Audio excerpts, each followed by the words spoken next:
بسم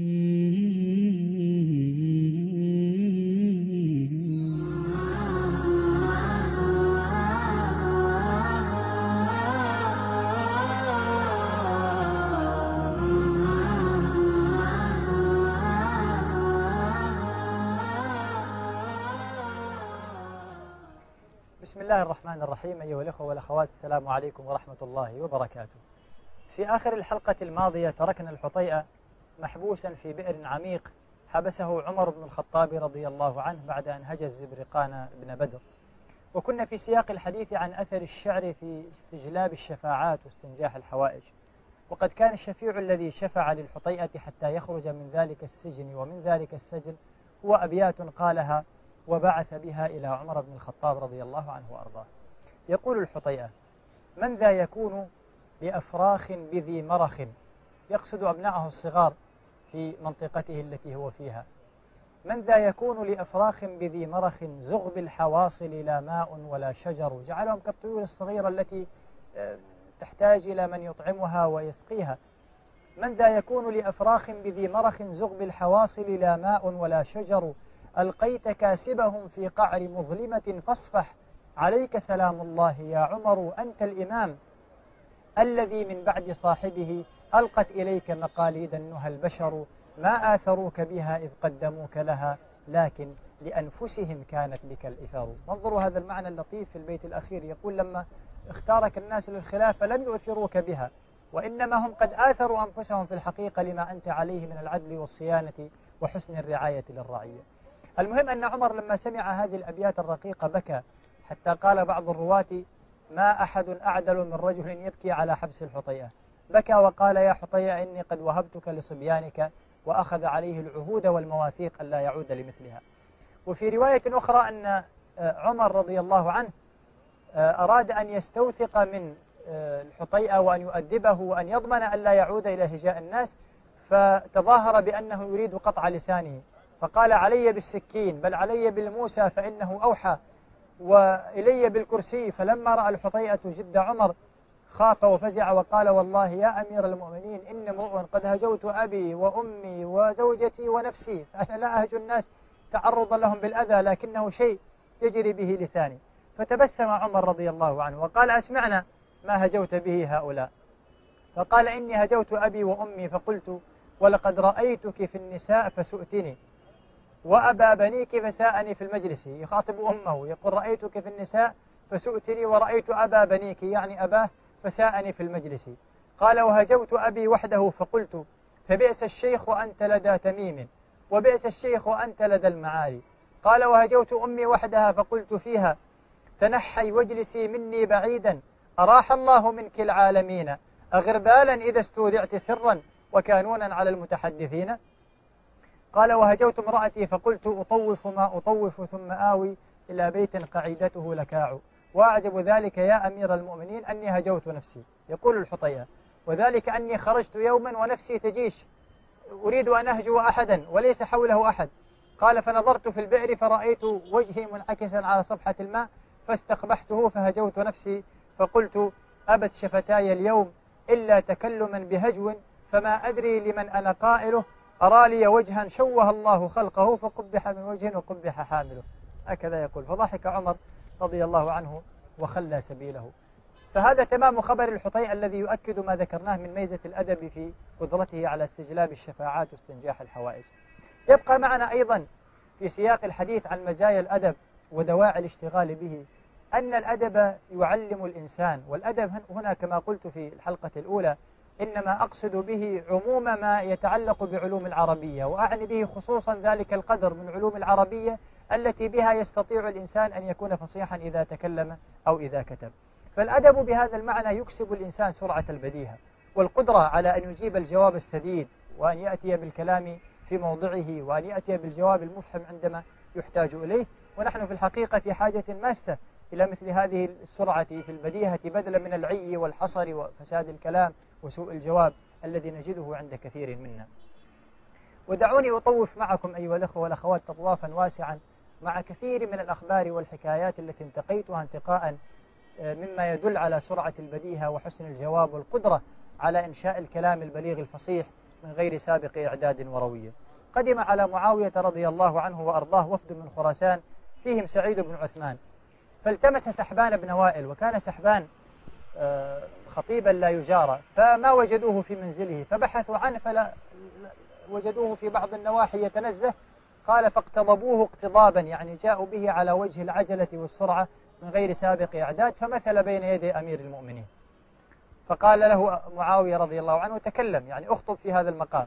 تصور إنسان يؤخذ على حين غرة ويؤتى به في مقام الخلافة وأمام الوفود يراد منه أن يخطب. فقال التمسوا لي عصا تقوم من أودي أتكئ عليها. فقيل له ما تصنع بالعصا وأنت بحضرة أمير المؤمنين؟ انظروا سرعة البديهة وحسن الجواب.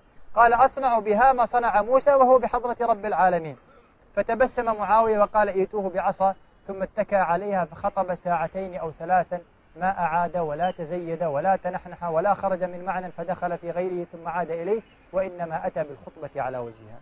ومن طريف ما يروى في هذا الباب أن الحجاج وعبد الملك بن مروان بنيا بابين لمسجد من المساجد، فجاءت صاعقة من السماء فأصابت باب عبد الملك فأحرقته وتركت باب الحجاج.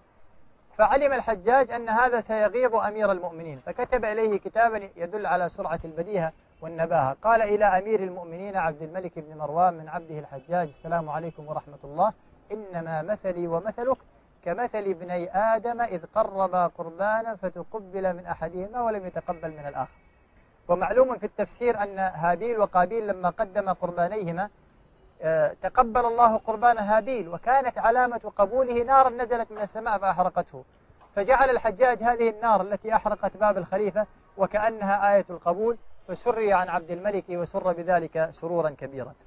ومن لطيف ما يدل على سرعة البديهة وحسنها أن عبد الملك بن مروان أخذ رجلا من الخوارج أسره، ممن كان يرى إمامة شبيب، كان شبيب رأسا من رؤوس الخوارج، فقال له تعالى يا فلان. قال نعم. قال ألست أنت الذي تقول ومنا سويد والبطين وقعنب ومنا أمير المؤمنين شبيب؟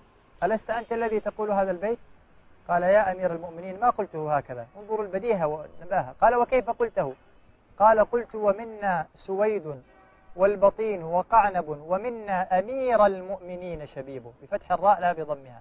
الفرق أظنه واضح لكم، لأنك إذا قلت ومنا أمير المؤمنين شبيب بالرفع كأنك أثبتت إمارة المؤمنين لشبيب، وأما إذا قلت ومنا أمير بالنصب ومنا أمير المؤمنين شبيب فالمعنى ومنا يا أمير المؤمنين شبيب، فيكون غايته الإخبار بأن شبيبا منهم ومخاطبة أمير المؤمنين عبد الملك بالإمارة التي يستحقها وهو أهل لها.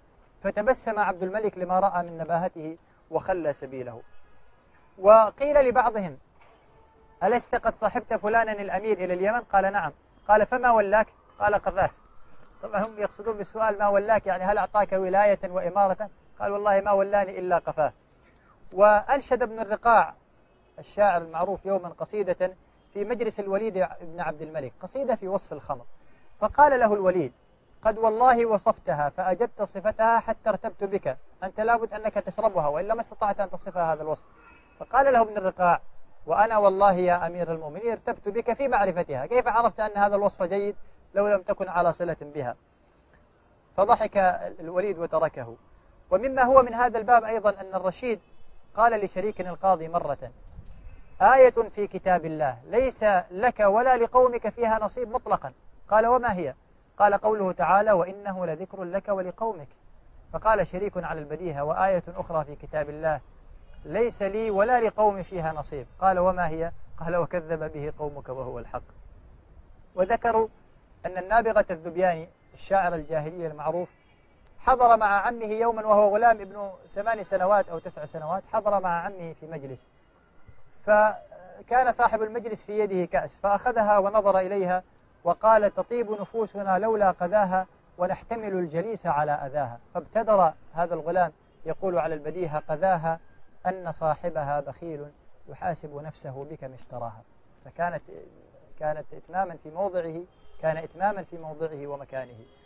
ومما هو داخل في حد البديهة أيضا في صنع الشعر على وجه مبدع ما رواه حماد بن إسحاق عن أبيه قال قلت يوما شطر بيت وصف الصد لمن أهوى فصد وصف الصد لمن أهوى فصد. قال وبقيت أياما أريد أن أكمله ما اتفق لي ذلك. فدخل علي يوما ابن عمار الشاعر فرآني مفكرا قال ما لك؟ قال إني أنشدت منذ أيام وصف الصد لمن أهوى فصد وما عرفت أن أكمل. فقال ابن عمار على البديهة وبدأ يمزح بالهجر فجد، يعني وبدأ يمزح بالهجر فجد. قال إسحاق ثم تممتها بعد ذلك فقلت وهو بيت في غاية الحسن ما له يعدل عني وجهه وهو لا يعدله عندي أحد.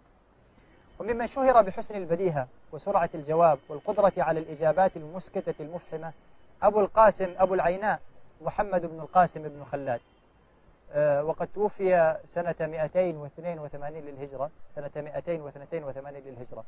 وأبو العيناء هذا ممن اشتهر بحسن الجواب وسرعة البديهة، وله حكايات غريبة جدا في هذا الباب.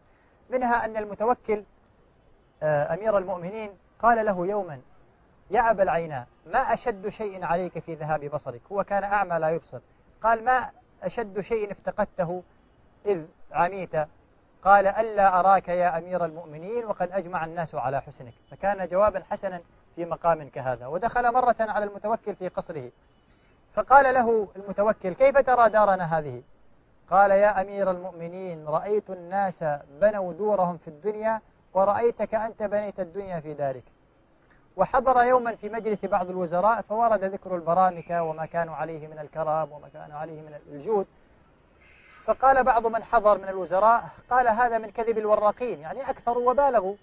فقال له ولماذا لا يكذبون عليك أيها الوزير؟ لما كذبوا على البرامكة فقط؟ فأخجله وسكته. ولقيه بعض الناس يوما وقد خرج من السحر باكرا. قال يا أبا العيناء ما تصنع في هذا الوقت؟ قال لا إله إلا الله، تشاركني في الفعل وتنفرد بالعجب وأنت أيضا ما أخرجك في مثل هذا الوقت. وقيل لأبي العيناء يوما أبقي من يلقى؟ قال نعم في البئر. يعني هم يسألونه أبقي من يلقى، يعني هل في الناس من يستحق اللقاء؟ فصرف المعنى إلى الإلقاء، قال نعم بقي من يلقى في البئر. أما من يلقى بمعنى يستأنس بحديثه فذلك لم يعد موجودا. ومن لطيف ما تظهر فيه سرعة البديهة هذا الخبر الذي رواه الرواة عن المعتمد بن عباد وعن ابن حمديس، وذلك أن ابن حمديس دخل على المعتمد يوما وهو ينظر من نافذة وعلى بعد كوتان لكير حديد، فإذا فتحهما صاحبهما رؤية من بعيد كأن نورين قد أضاء، فإذا أغلقهما أصبح الظلام دامسا. وكان الرجل يفتحهما ويغلقهما ثم فتح واحدة وترك الأخرى مغلقة. فقال المعتمد لابن حمديس أجز. قال قل. قال انظرهما في الظلام قد وقدا. قال كما رنا في الدجنة الأسد. قال المعتمد يفتح عينيه ثم يغلقها. فقال ابن حمديس فعل امرئ في عيونه رمد. قال المعتمد فابتزه الدهر نور واحدة. فقال ابن حمديس وهل نجا من صروفه أحد؟ ويا لها من بديهة أكسبه إياها حسن الأدب. والسلام عليكم ورحمة الله وبركاته.